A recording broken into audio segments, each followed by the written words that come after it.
เฮ็ดสละมาเข้าได้แล้วบัดนี้นะเก่งหลายเบิ่งกันไปยาวๆเลยพี่น้องมันที่เป็นยังไงรถอ้างละเริ่มลังเข้ามาหลายละเอาซ้ายเข้าห้องเฮือนให้ลูกค้า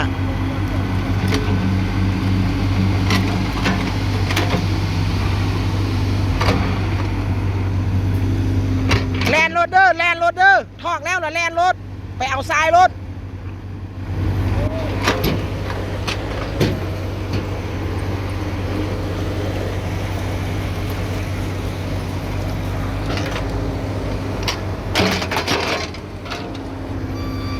เดี๋ยวมาเบิ่งกัน12สูบเข้าเลยเอาไป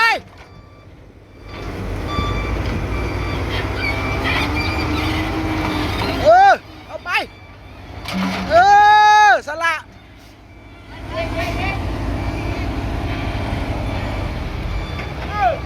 โอ้เก่งหลาย